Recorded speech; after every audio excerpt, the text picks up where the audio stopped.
De manera amplia, yo estudio la relación que existe entre la vegetación, el clima y el sistema hidrológico y cómo se influencian estos tres componentes de manera recíproca.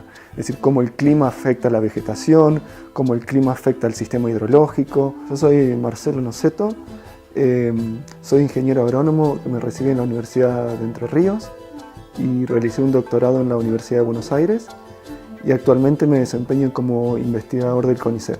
Dentro de este campo tan amplio tenemos líneas así un poco más específicas. Por ejemplo, en lo que es la región de la Pampa interior, que es oeste de provincia de Buenos Aires, sur de Córdoba, este de la Pampa.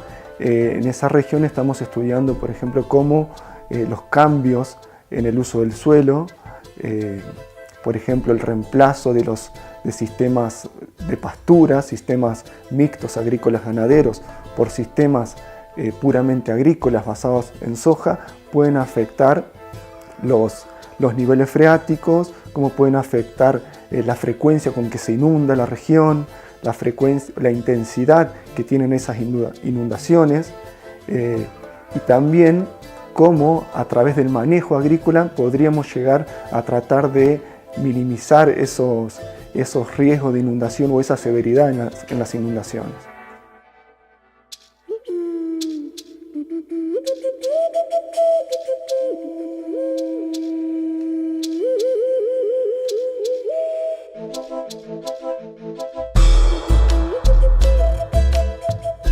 Aparentemente lo que ha pasado es que ha subido la napa en el último tiempo, se ha empezado a generar esta comunidad de plantas más salinas y ya directamente lo han abandonado. Que es posiblemente lo que esté pasando en otras zonas bajas de acá, de esta parte de la cuenca, que con los ascensos de napa se generan problemas de salinidad, van invadiendo otras plantas y ya mucha agricultura no se puede hacer. Muy interesante lo que viene, ¿no? Lo que viene después de que se produce el parche salino. Sí, cómo evoluciona la vegetación luego de que cambia rotundamente lo que era el ambiente. Antes era un ambiente productivo, ahora es un ambiente con napas muy cercanas a la superficie, anegamiento y salinidad. Mucha sal.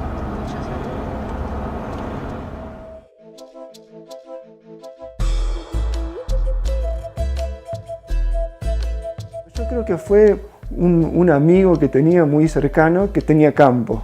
Su papá tenía campo, íbamos muy seguido al campo, vivíamos lo que hacíamos en el campo, lo ayudábamos al papá y me gustaba el campo, me gustaban las plantas, me gustaban los animales y creo que eso fue lo que más me entusiasmó a estudiar agronomía y largamente no me arrepiento.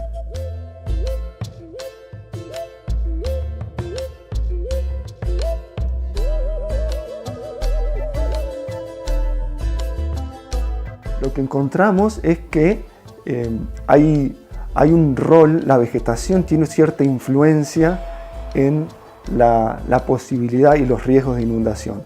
Por lo tanto, si se produce un cambio en el uso del suelo, si se reemplazan, por ejemplo, pasturas de alfalfa por cultivos de soja, eso puede tener algún impacto en la hidrología y lo que vemos es que eso podría tener un efecto sobre los niveles freáticos, que asciendan los niveles freáticos y que se inunden con mayor frecuencia y que haya más riesgo de inundación.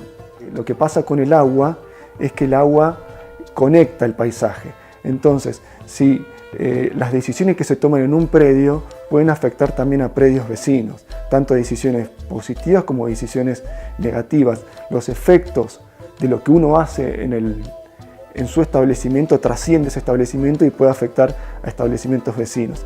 Entonces, esto es lo que da el agua, esa conexión, y por lo tanto se necesitaría decisiones coordinadas que tengan en cuenta el paisaje o toda la cuenca para tener un efecto más importante sobre el sistema hidrológico.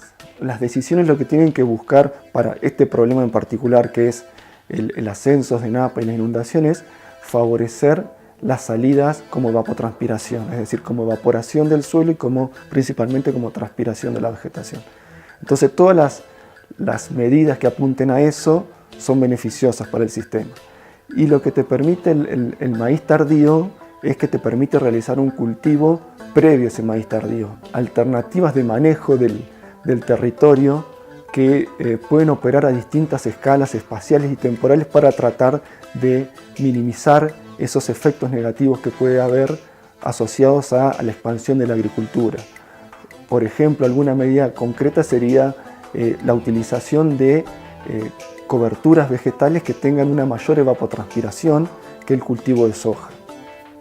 Por ejemplo, una pastura de alfalfa tiene mayor evapotranspiración que un cultivo de soja. Entonces, se podría pensar en algún sistema en el que lo que busque sea incrementar la evapotranspiración y disminuir las salidas líquidas de ese sistema. Por ejemplo, lo que se llama el drenaje profundo, que es el agua que escapa de la zona de las raíces y que no pueden utilizar las plantas y desciende hacia los niveles freáticos. Cuando esa agua desciende, los niveles freáticos comienzan a ascender y eso es lo que genera anegamiento e inundación. Otra práctica sería, por ejemplo, hacer un uso más intensivo de la agricultura. En lugar de hacer soja continua todos los años, se podría pensar en una rotación, por ejemplo, que incluya un cultivo de invierno, por ejemplo, trigo, que incluya maíz o que incluya lo que se denominan cultivos de cobertura, que se hacen durante el invierno para cubrir el suelo y favorecer una mayor transpiración de la vegetación.